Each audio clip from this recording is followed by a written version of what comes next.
कि ससुराल के सारे रिश्तों में सवर्ण का प्रयोग, घर वाली तो रोज की साली सरहद संजोग। कि चढ़ा मधुमास हो, उड़ता लाल गुलाली हो, मजा आता है ससुराल में यदि साली। कि ले सिंदूर टिकुली चूड़ी, रंग अबीर गुलाल, वे मुझे अकेला छोड़ गए हैं होली में ससुराल। बिहार लाइव 7 खबर की तह तक। नमस्कार, मैं हूं विक्रमादित्य और आप देख रहे हैं बिहार लाइव 7। बसंत पंचमी अब खत्म हो चुका है। माँ सरस्वती की पूजा आराधना हर कोई कर रहा था और माता से अपनी भविष्य को उज्जवल बनाने के लिए आशीर्वाद मांग रहा था। नए बच्चों की पढ़ाई की भी शुरुआत बड़ी संख्या में हुई है। अब तैयारी होली का इंतजार लंबे समय से रहता है। जहानाबाद में होली का एक और रूप देखने को मिलता है जब होली मिलन समारोह सह महामूर्ख सम्मान समारोह का आयोजन किया जाता है और उसमें 30 लोगों को महामूर्ख बनाया जाता है। इस बार होली में क्या खास होगा, होली मिलन समारोह को कैसे मनाया जाएगा, इसी पर बात करने के लिए हमारे साथ मौजूद हैं मधुकर साहब। बताइए क्या हाल है, कैसे तैयारी चली होली की? चूँकि होली एक ऐसा त्यौहार है जिसे मनाने के लिए हर लोग ललायित रहते हैं। माघ शुक्ल पक्ष पंचमी से होली की शुरुआत हो जाती है। उसी दिन शास्त्रों के अनुसार ऋतुराज बसंत का जन्म माना जाता है। तो ऋतुराज बसंत के वैभव का वर्णन करते हुए भारतीय भाषा सौभाग्य सिंदूर कविता कामनिकांत कवि कुलगुरु कालिदास ने कहा है, द्रुमः सपुष्पः सलिलं सपदमं स्त्रियः सकामः पवनः सुगंधी सुखा प्रदोषः दिवसाश्च रम्या सर्वप्रिय चारु तरंग बसंत। होली के अवसर पर बसंतकालीन वातावरण में राष्ट्रकवि रामधारी सिंह दिनकर का हृदय भी विदग्ध हो गया। उन्होंने कहा है, क्या कहा है? हाँ बसंत की सरस घड़ी है, जी करता मैं भी कुछ गाऊं, कवि हूँ आज प्रकृति पूजन में निज कविता के दीप जलाऊं। हाँ बसंत या मदनवान है, बन बन रूप ज्वार आया है, सिहर रही वसुधा रह रह कर यौवन में उभार आया है। कसक रही सुंदरी आज मधुरी तू में मेरे कंत कहाँ, कसक रही सुंदरी आज मधुरी तू में मेरे कंत कहाँ, दूर दीप में प्रतिध्वनि उठती प्यारी और बसंत कहाँ।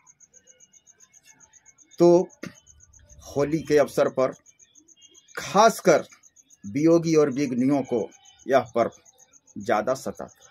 कैसे सताता है? चूंकि दोनों जब एक दूसरे से दूर होते हैं, उस वक्त कोयल की कूक कानों में पड़ते ही कामिनियां कसमसा कर कोसने लगती है, कोसों दूर रह रहे अपने कठोर कंठ, जो कंजन की कचक को कलेजे में दबाए स्वयं भी कहीं कराहता नहीं। वह बार बार मिलन की इच्छा करती है। एक देहाती बाला कहती है, क्या कहती है? होली पर अपने प्रियतम को पत्र लिखती है। उस जमाने की बात है जब पत्र चलता था कि कीनी लइहा लहंगा चुनरी अंगी आऊ चोली, अयह घर सजना है लगले दिनमा होली, सेनुर टिकुली चूड़ी लइहा रंग अबीर गुलाल हो। तो होली के अवसर पर कभी कभी कुछ विचित्र भी हो जाता है। हमारे जनाब एक मित्र, मैं नाम नहीं लूंगा। अच्छा, क्या हुआ उनके साथ? हाँ मैं बताता हूँ। हुई पत्नी नाराज, वह खो बैठी अपना यापा, अब पड़ा अचानक ऑफिस में गृह मंत्री का छापा। तो बाहर रखा मिला ताक पर अच्छत चंदन रोली, हुआ बरामद बक्से से चुनरी चूड़ी चोली। देख सामने घर वाली को हो गई बोली बंद, अब पड़े जनाब जब फेरे में खूब चला छल छंद। सनम तेरे लिए है सब कुछ यह, तुम बहुत हो भोली, माफ करो अब भूल हमारी, हिलमिल खेलो होली। तो होली का पर्व ऐसा है, कहा है कि फिर आई होली, फिर आई होली, बच्चे बूढ़े नौजवान सब करते खूब ठिठोली, निकल पड़े हैं घर से बाहर ले रंग वीर की झोली, फिर आई है होली। मतलब होली एक ऐसा पर्व है जिसमें हर कोई अपनी मस्ती को लोगों के बीच में लाना चाहता है। जो खुलकर नहीं बोल पाते हैं वो भी बोलने की एक मौका मिल जाता है।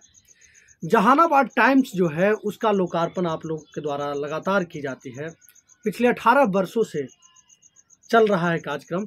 इस बार होली में मतलब उसमें हास्य कवि होता है, कैसे आप लोग लिखते हैं? चूँकि जहानाबाद टाइम्स का प्रकाशन, सबसे पहले हम चाहेंगे कि जहानाबाद टाइम्स का भी उसी रूप में कुछ आपका हो जो होलियाना अंदाज हो, उसी रूप में आप परिचय दें। जहानाबाद टाइम्स सो होली मिलन उर्फ महामूर्ख सम्मेलन यहाँ के जाने माने पत्रकार, समाज सेवी या उनके बारे में जितना भी कहा जाए वो कम ही होगा, श्री संतोष श्रीवास्तव जी के द्वारा संपादित होता है। उसमें 30 लोगों को महामूर्ख की उपाधि दी जाती है। सब पर कुछ न कुछ उनकी जो प्रकृति होती है उस पर लिखा जाता है, व्यंग होता है, हास्य होता है। तो होली के अवसर पर मुझे याद आ गया कि मैं एक बार ससुराल चला गया था। अच्छा, आप ससुराल गए थे? अच्छा। तो चूंकि ससुराल में सवर्ण का प्रयोग बहुत ज़्यादा है। कहा है कि ससुराल के सारे रिश्तों में सवर्ण का प्रयोग, घर वाली तो रोज की साली सरहद संजोग। ससुराल में तो जरूर गया। क्या हुआ वहाँ गए? हाँ, वहाँ हुआ क्या, कहा है, पहले मैं ये बता दूं कि चढ़ा मधुमास हो, उड़ता लाल गुलाली हो, मजा आता है ससुराल में यदि साली हो। तो करना दिलग्गी, कर लेना दिलग्गी, चाहे वह काली हो या तो वह भागती हो, कोसती हो या देती गाली हो। मेरे साथ क्या हुआ, साली सरहज का फेरा। अच्छा, मतलब दिल लगे काली हो चाहे गोरी हो, कर लेना है साली से। हाँ, वो गोरी हो या काली हो, कोई दिक्कत। हाँ, आपके साथ क्या हुआ? गया ससुराल होली में, उमड़ा रंग समंदर सा, और साली सरहज रंग लगाकर मुखड़ा कर दी बंदर सा। जय हो जय हो। उस दिन के बाद मैं ससुराल नहीं जाता हूँ। एक बार की बात है, संतोष जी जो महामूर्ख सम्मेलन का आयोजन करते हैं, जहानाबाद टाइम्स का प्रकाशन करते हैं, ससुराल जाने लगे। मुझे इन्होंने कह दिया कि चूंकि मैं ससुराल जा रहा हूँ, आप जो है कहीं भी बाहर मत जाइएगा, अपने घर में रहिएगा। अच्छा। मैं घर में पैक हो गया। अब इनके सगे संबंधी लोग हमसे पूछने आने लगे कि बताइए संतोष जी कहाँ हैं। मैं जवाब देते देते परेशान हो गया। अंत में मैं 2 पंक्तियां लिखकर घर के बाहर साट दिया। क्या लिखा? कि ले सिंदूर टिकुली चूड़ी, रंग अबीर गुलाल, वे मुझे अकेला छोड़ गए हैं होली में ससुराल। जय हो जय हो। तो अगर दो दिल एक दूसरे से दूर होते हैं, लोग उनसे बहुत दिल लगी करते हैं। कहा है, दिल लगी नागवार लगती है, तीर सियार पार लगती है, 2 दिल दूर होने पर जिंदगी तार तार लगती है। परंतु वैसी बात नहीं है। हम माने तो नजदीक में होते हैं, दूर होने से क्या, कब मोहब्बत नहीं होती, मिलते हैं सपनों में कुछ दिक्कत नहीं होती। गर 1000 टुकड़े भी होते हों सोने के, मगर कभी कम कीमत नहीं। जय हो जय हो। चलिए, बहुत बहुत धन्यवाद, आप समय निकाले। तो ये थे मधुकर साहब। इनका जो है अंदाज कुछ यूं ही रहता है कि सामने सुनने वाले लोगों को एहसास भी नहीं होता है कि ये कुछ ऐसा कह रहे हैं जिसमें बहुत कुछ छिपा हो, लेकिन कह भी जाते हैं। बहरहाल अभी के लिए बस इतना ही। लगातार खबरों के साथ बने रहने के लिए देखते रहें बिहार लाइव 7।